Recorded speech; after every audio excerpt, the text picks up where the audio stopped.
اعوذ باللہ من الشیطان الرجیم بسم اللہ الرحمن الرحیم۔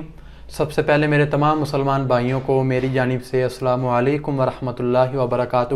اور تمام قادیانیوں کے لیے ہدایت کی دعا۔ تو جی دوستو، آج کا ہمارا موضوع ہے کہ مرزا غلام احمد قادیانی کی باری تعالیٰ کی شان میں بدترین گستاخی، مرزا غلام احمد قادیانی کا باری تعالیٰ کو نعوذ باللہ معاذ اللہ چوروں کے ساتھ تشبیہ دینا۔ تو جی دوستو، جس طرح کہ آپ کو پتہ ہے کہ دین اسلام کا کوئی بھی ایسا اہم اور خاص پہلو نہیں کہ جس کے بارے میں مرزا غلام احمد قادیانی نے ہرزہ سرائی نہ کی ہو اور مرزائیوں نے اس خاص پہلو پر حملہ نہ کیا ہو۔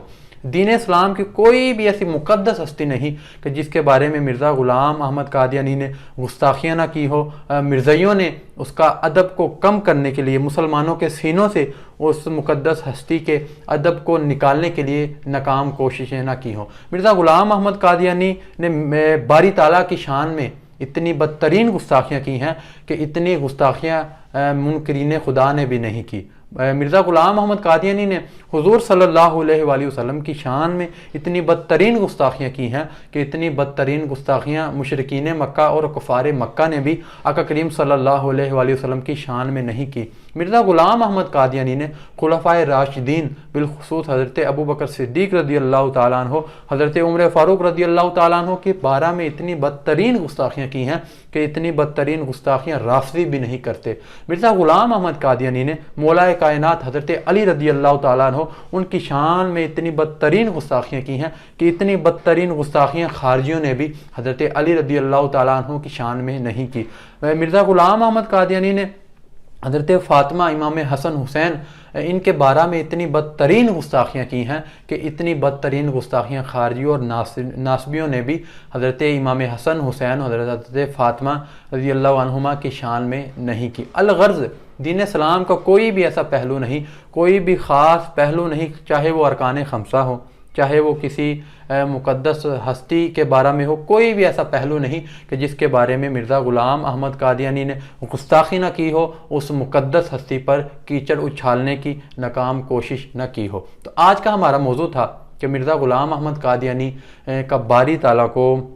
چوروں کے ساتھ نعوذ باللہ معاذ اللہ تشبیہ دینا۔ تو مرزا غلام احمد قادیانی کی اگرچہ ساری ہی کتب گستاخیوں سے بھری پڑی ہیں، لیکن آج جس ٹاپک کا انتخاب کیا ہے اس کا نام ہے کہ مرزا غلام احمد قادیانی کا باری تعالیٰ کی شان میں بدترین گستاخیاں۔ اب میں حوالہ دیتا ہوں۔ مرزا غلام احمد قادیانی اپنی کتاب تجلات الہیہ روحانی خزائن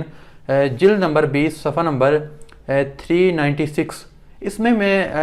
مرزا غلام احمد قادیانی باری تعالیٰ کی شان میں بدترین گستاخی کرتے ہوئے لکھتا ہے کہ وہ خدا کہ جس کے قبضہ میں ذرہ ذرہ ہے،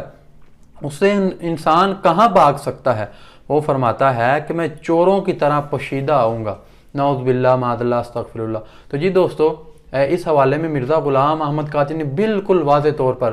باری تعالیٰ کو چوروں کے ساتھ تشبیہ دے رہا ہے اور یہ کہہ رہا ہے کہ وہ خدا کہ جس کے ذرہ ذرہ میں پوری کائنات اس کی ملکیت میں ہے، ذرہ ذرہ اس کی ملکیت میں ہے، اس سے انسان کہاں بھاگ سکتا ہے؟ کہتا ہے کہ باری تعالیٰ فرما رہا ہے میں نعوذ باللہ معاذ اللہ میں تو چوروں کی طرح آؤں گا۔ تو میں اب پوچھوں گا قادیانیوں سے کہ کیا یہ باری تعالیٰ کی گستاخی نہیں ہے؟ اب بعض جو ان سے قادیانی ہیں کہ جن کی عقلوں پر پردہ پڑ چکا ہے، کہ جن کے دلوں پر پردے آ چکے ہیں، کہ جو قادیانی سمن بکمن امیون کے مصداق بن چکے ہیں، وہ کہتے ہیں کہ جناب یہ دیکھیں یہاں پر تو صرف فقط تشبیہ دی گئی ہے، اس میں تو کوئی گستاخی والی بات نہیں۔ تو ان قادیانیوں کے لیے میں ایک مثال عرض کر دیتا ہوں، میں بھی ایک تشبیہ دے دیتا ہوں۔ تشبیہ دینے کے بعد میں ان سے پوچھوں گا کہ کیا یہ گستاخی ہے یا نہیں۔ اگر وہ گستاخی ہوئی، جو تشبیہ میں دوں گا، اگر وہ گستاخی ثابت ہو گئی تو آپ کو بھی ماننا پڑے گا کہ مرزا غلام احمد قادیانی نے باری تعالیٰ کے بارے میں بدترین گستاخی کی۔ مثال کے طور پر میں ایک آپ کو مثال دیتا ہوں۔ میں کہتا ہوں کہ مرزا غلام احمد قادیانی اپنے فلاں جلسے میں اتنی بلند آواز سے بول رہا تھا کہ جس طرح کتا بلند آواز سے بھونکتا ہے۔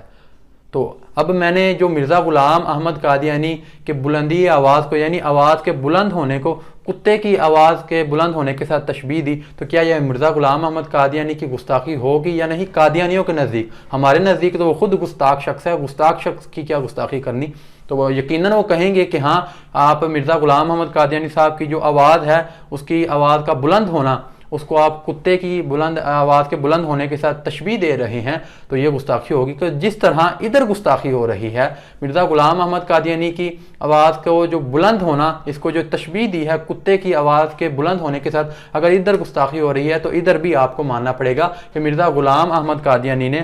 باری تعالیٰ کو جو چوروں کے ساتھ تشبیہ دی ہے، اس میں باری تعالیٰ کی بدترین گستاخی ہے۔ تو میں تمام قادیانیوں کے لیے دعا کرتا ہوں کہ اللہ تعالیٰ تمام قادیانیوں کو راہ راست پر آنے کی توفیق عطا فرمائے، اور اللہ تعالیٰ ان کو سمجھنے اور تحقیق کرنے کی توفیق عطا فرمائے۔ اور میرا پیغام ہے قادیانیوں کے لیے کہ آپ ہماری نہ مانیں۔ میں یہ نہیں کہتا کہ آپ فلاں مولوی کی مانیں، اس کی مانیں، اس کی مانیں، اس کی مت مانیں، اس کی مانیں۔ آپ خود دیکھیں، آپ ایک جانب آپ قرآن و حدیث رکھ لیں، 1400 سال کی تاریخ علم رکھ لیں، دوسری جانب پر آپ مرزا غلام احمد قادیانی کی کتابیں رکھ لیں، آپ ان کی کتابوں کی اسٹڈی کر کے دیکھ لیں، یقیناً آپ کو مرزا غلام احمد قادیانی کی جو لکھی ہوئی کتابیں ہیں، 1400 سال کی جو تاریخ علم ہے، قرآن و حدیث کے خلاف نظر آئیں گی۔ تو میں پھر سے تمام قادیانیوں کے لیے دعا کرتا ہوں کہ اللہ تعالیٰ تمام قادیانیوں کو راہ راست پر آنے کی توفیق عطا فرمائے، اور تمام مسلمانوں کو رد قادیانیت پر زیادہ سے زیادہ کام کرنے کی توفیق عطا فرمائے۔ والسلام۔